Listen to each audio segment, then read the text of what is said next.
الحمدللہ وکفا وسلام علی المرسلین والحمدللہ رب العالمین۔ انا جلیس من ذکرنی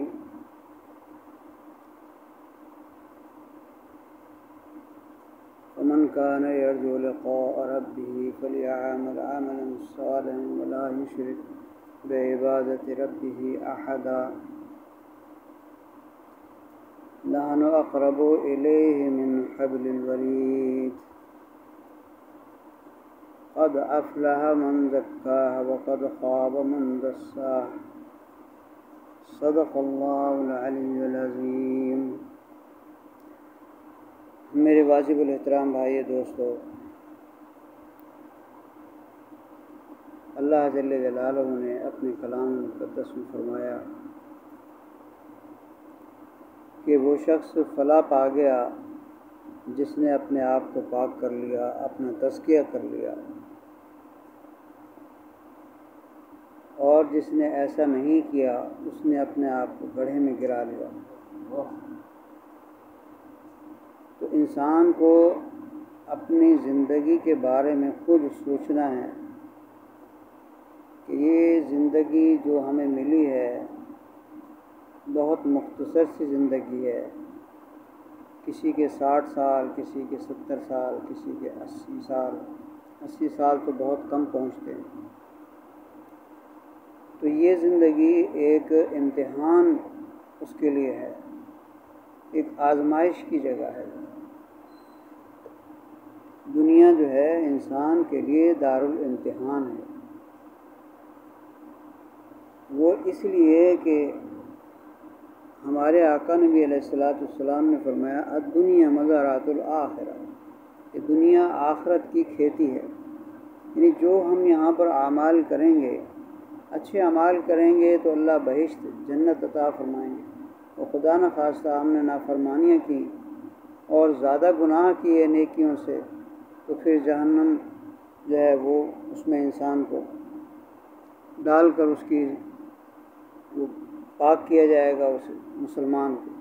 کافر ہمیشہ جہنم میں جلیں گے۔ لیکن وہ سخت مرحلہ جو جہنم والا ہے اس کو بندہ کیوں اختیار کرے گا؟ اس سے پہلے یہیں اپنے آپ کو پاک کر لے، اور یہ پاک کرنا بڑا آسان ہے۔ ہمارے آقا علیہ السلام نے جو طریقے فرمائے ہیں پاک کرنے کے، اللہ تعالیٰ نے جس کا حکم فرمایا ہے کہ وہ شخص جس نے اپنے آپ کو پاک کر لیا وہ فلاح پا گیا، تو ہمارے آقا کے ہر فرمان اور ہر سنت پر عمل کرنے سے انسان پاکیزہ ہوتا چلا جاتا ہے۔ اور یہ پاکیزگی انسان کے قلب کی، انسان کے روح کی، انسان کے دماغ کی، سوچ کی، یہ ساری کی ساری پاکیزگی انسان کے اندر پیدا ہونا شروع ہو جاتی ہے۔ یعنی کہ انسان جب نیک اعمال اختیار کرتا ہے تو اس نیک اعمال کی روشنی، اس کا نور انسان کے قلب میں، اس کی روح میں، اس کے دل و دماغ میں، وہ نور جب آتا ہے تو جتنی بھی غلط سوچیں ہوتی ہیں، خیالات ہوتے ہیں، نفسانی خواہشات ہوتی ہیں، وہ ساری کی ساری آہستہ آہستہ آہستہ آہستہ ختم ہونا شروع ہو جاتی ہیں۔ کہ جب انسان اللہ کے رسول کی مرضی کے مطابق اعمال اختیار کرتا ہے، اور اگر اس نے اپنی مرضی کے مطابق زندگی گزاری ہے، اپنی مرضی سے وہ اٹھ رہا ہے، بیٹھ رہا ہے، سو رہا ہے، جاگ رہا ہے، کام کر رہا ہے، اسے کوئی پرواہ نہیں ہے اللہ تعالیٰ کے احکامات کی، نبی علیہ السلام کے فرمانوں کی، تو پھر وہ اس میں روشنی پیدا نہیں ہوگی، نور پیدا نہیں ہوگا، بلکہ اندھیرا اور ظلمت پیدا ہوگی۔ اگر کمرے میں لائٹ چلی جائے تو آپ کو کوئی چیز نظر نہیں آئے گی کہ کہاں رکھی ہے۔ آپ باہر سڑک پہ نکلو گے، لائٹ نہ ہو، اندھیرا ہو، تو آپ کو کہیں کسی چیز سے ٹکرانے کا خطرہ ہے، کسی گاڑی سے ٹکرانے کا خطرہ ہے، کہیں گڑھے میں گرنے کا خطرہ ہے، یعنی خطرات میں آپ گھرے ہوئے۔ اسی لیے انسان کے قلب میں اندھیرا جو ظلمت اور اس گناہوں کی وجہ سے پیدا ہوتی ہے اس کو دور کرنا ہے۔ تو اس کے لیے اللہ تعالیٰ نے نبی علیہ السلام نے مومنین کے لیے جو طریقہ کار رکھا ہے اس میں سب سے پہلی چیز ہے نماز، کہ نماز انسان کو ہر برائی اور بے حیائی کے کاموں سے روکتی ہے۔ ان الصلاۃ تنہی عن الفحشاء والمنکر ولذکر اللہ اکبر۔ نماز جو ہے انسان اس کی پابندی کرے اور یہ سوچے کہ سب سے پہلے قبر میں بھی میرا حساب جو ہوگا نماز سے ہوگا، اور آخرت میں بھی سب سے پہلے نماز کا حساب ہوگا۔ تو نماز اگر ہماری درست ہوئی، جتنی ہماری زندگی ہے بلوغت کے بعد سے لے کر موت تک کی جتنی زندگی ہے اس میں ہم نماز پڑھتے رہے، اور خدا نخواستہ اگر نماز کبھی قضا ہوئی تو اس کو ادا کر لی جائے تاکہ وہ اس کی نماز ادائیگی میں شمار ہو جائے۔ کسی کی نمازیں زیادہ قضا ہوئی ہیں تو ان نمازوں کو اندازے سے روزانہ کی بنیاد پہ ان کو قضا ادا کرتا رہے، تاکہ قیامت کے روز وہ ادائیگی والی نماز میں شامل ہو جائے اللہ کے فضل و کرم سے۔ تو حقیقت نماز انسان کو حاصل ہو جائے اس کے لیے کوشش اور محنت ہے۔ شرط یہ ہے کہ انسان اس کے اندر لگن پیدا ہو جائے، شوق پیدا ہو جائے کہ میرا تزکیہ ہو جائے، میں پاک صاف ہو جاؤں، میرا دل اور دماغ اور روح میری پاکیزہ ہو جائے، اس دنیا سے جانے سے پہلے میرے تمام اعضاء جو قلب، روح، نفس اور دماغ، یہ سارے کے سارے اعضاء میرے، آنکھ، کان، ہر چیز پاکیزہ ہو جائے، نورانی بن جائے، تاکہ میں جب جاؤں تو وہ نورانی شکل میں میری روح کو جو ہے اللہ تعالیٰ کے حضور میں پیش کیا جائے۔ میرے بھائی دوستو، حقیقت نماز حاصل ہو جائے اس کے بعد ہے حقیقت قرآن۔ قرآن کی حقیقت بہت ہی اعلیٰ عرفہ ہے، بہت ہی اعلیٰ عرفہ ہے۔ بزرگان اللہ والے جب سلوک طے کر لیتے ہیں مکمل، اور ان کے لطائف بھی جاری ہوتے ہیں، سلوک بھی جاری طے ہو جاتا ہے، تمام مراقبات طے ہو جاتے ہیں اور اسباق طے ہو جاتے ہیں، تو ان بزرگان کو قرآن مقدس کی تلاوت سے اتنا شغف ہو جاتا ہے کہ ہر وقت وہ قرآن مقدس کی تلاوت کرتے ہیں۔ وہ کیوں کرتے ہیں؟ کہ ان کے اوپر قرآن مقدس کی حقیقت عیاں ہو جاتی، روشن ہو جاتی۔ اس قرآن مقدس اپنے اللہ کے کلام کی نور انوار جو ہیں، جو اس اپنے اللہ کے کلام میں موجود ہیں، وہ انوار اسے اپنے اندر آتے ہوئے محسوس ہوتے ہیں۔ یعنی وہ کلام اللہ کا اتنا عظیم الشان کلام ہے کہ اللہ تعالیٰ کے انوارات براہ راست اس میں موجود ہیں۔ اسی لیے تو حضرت امام حنبل رحمۃ اللہ علیہ، ان کو اللہ تعالیٰ کی 99 مرتبہ زیارت ہوئی تو پوچھا کہ یا اللہ سب سے زیادہ میں قرب آپ کا کس عمل کے ذریعے سے حاصل کروں؟ تو اللہ تعالیٰ نے فرمایا کہ میرے کلام کے ذریعے سے۔ پھر پوچھا کہ یا اللہ کلام سمجھ کر پڑھا جائے یا بلا سمجھے پڑھا جائے؟ فرمایا دونوں طریقے سے قرب میرا ملے گا۔ یعنی انسان اس قرب میں انسان کے اندر اللہ تعالیٰ کے کلام کے انوارات انسان کے جسم کے اندر، روح کے اندر، قلب کے اندر، دماغ کے اندر، نفس کے اندر، پورے وجود میں اس کے اثرات، انوارات آتے ہیں اور انسان پاکیزہ ہوتا چلا جاتا ہے۔ اس لیے قرآن مقدس کی تلاوت جو ہے وہ اپنے مریدین کو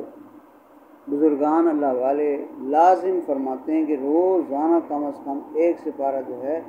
روزانہ اس کی تلاوت کی جائے، کچھ سمجھ کر پڑھا جائے 1-2 صفحے، اور باقی تلاوت جو ہے وہ روزانہ کی جائے۔ اگر پون سپارہ یعنی پاؤ سپارہ اگر روزانہ سمجھ کر پڑھا جائے اور باقی 3 پاؤ جو ہے وہ آپ بے شک ویسے پڑھیں تو پھر اس کے اثرات انوار بہت زیادہ محسوس ہوں گے کہ اللہ کیا فرما رہے ہیں، انسان یہ بھی اس کو محسوس کرے گا۔ تو میرے رب کی ذات نے ہم پر بہت بڑا کرم کیا ہے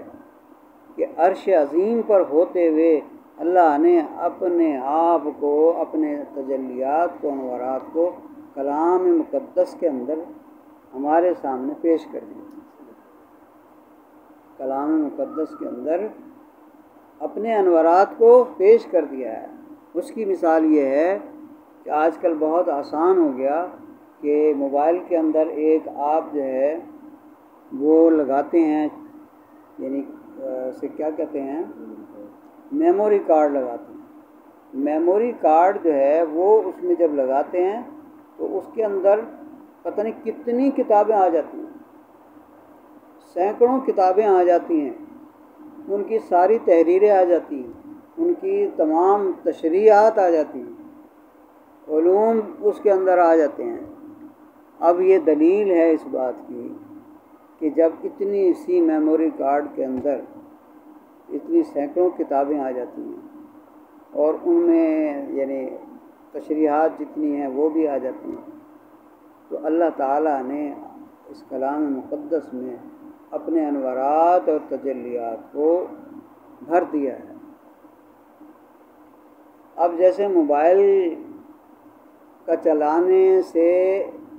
اور اس کے پاس ہونے سے اور اس کا استعمال جاننے سے انسان کو اس کا فائدہ ہوگا، میموری کارڈ، ایسے ہی جب انسان کسی اللہ والے کی صحبت میں بیٹھتا ہے تو وہ پھر جب روحانی اسباق دیتے ہیں تو پھر ان کے ہاں ایک سبق یہ بھی ہے قرآن مقدس کی حقیقت قرآن۔ تو اس سطح پہ جب انسان پہنچتا ہے تو اس کو پھر محسوس ہوتا ہے کہ واقعی اللہ تعالیٰ کے کلام مقدس کے انوارات اور تجلیات موجود ہیں، اندر موجود ہیں اور وہ میرے اندر آ رہے ہیں، لہذا وہ محسوس کرے گا۔ اور یہ محسوس ان حواس کے ذریعے سے نہیں ہوگا، وہ روحانی حواس ہوتے ہیں، ان کے ذریعے سے کلام مقدس کا یہ انوارات اور تجلیات کا احساس انسان کو ہوگا۔ اس میں قلب بھی شامل ہے، روح بھی شامل ہے، انسان کا دماغ جس میں بہت ساری اللہ نے نعمتیں روحانی رکھی ہیں وہ بھی اس میں شامل ہیں، آنکھیں بھی شامل ہیں، یعنی اللہ کی بہت بڑی فضل اور رحمت ہے انسان کے اوپر کہ انسان کا باطن اللہ نے آباد کر دیا۔ اب ان کو چلانا سیکھنا کہ دماغ میں کتنے جو ہے وہ لطائف ہیں، کتنی چیزیں ہیں، کتنی مقامات ہیں ایسے، آنکھوں میں بھی کتنے کمالات ہیں جی، اور یعنی روحانی کمالات ہیں، اور سینے میں کتنے کمالات ہیں۔ یہ تو اللہ والے کی جب صحبت میں پہنچتا ہے تو اسے احساس ہوتا ہے کہ ہاں اللہ تعالیٰ نے انسان کے اندر بہت ساری روحانی نعمتیں رکھی ہیں اور وہ رابطے رکھے ہیں جس کے ذریعے سے اللہ تعالیٰ کی ذات سے انسان کو قرب حاصل ہو جاتا ہے اور ان سے محبت پیدا ہو جاتی ہے، اس کی معرفت پیدا ہو جاتی ہے۔ تو میرے واجب الاحترام بھائیو دوستو، حقیقت قرآن جب انسان کے اندر اترتی ہے پھر وہ اللہ تعالیٰ کے نور، انوار اور جلووں میں گم رہتا ہے، اس کا دل چاہتا ہے کہ ہر وقت قرآن مقدس پڑھتا ہے۔ تو یہی وجہ ہے کہ حضرت عثمان غنی ذوالنورین رضی اللہ تعالیٰ عنہ فرماتے ہیں یعنی وہ ہر وقت قرآن مقدس کی تلاوت کرتے ہیں، ہر وقت، یعنی جب بھی انہیں موقع ملتا قرآن سے شغف بہت تھا، حتیٰ کہ جب شہادت والا دن تھا تب بھی جو ہے نا آپ قرآن میں ان کی تلاوت کرتے ہیں۔ ان پر جو ہے یہ منکشف ہو چکا تھا کہ کلام مقدس میں کتنا نور، تجلیات، انوارات ہیں، تو وہ ان کو زیادہ سے زیادہ اپنے اندر جذب کرتے، اور انسان کی روح کہ غذا جو ہے یہی نور تو ہے، نماز کا نور، حقیقت نماز کا نور، قرآن مقدس کے حقیقت کا نور،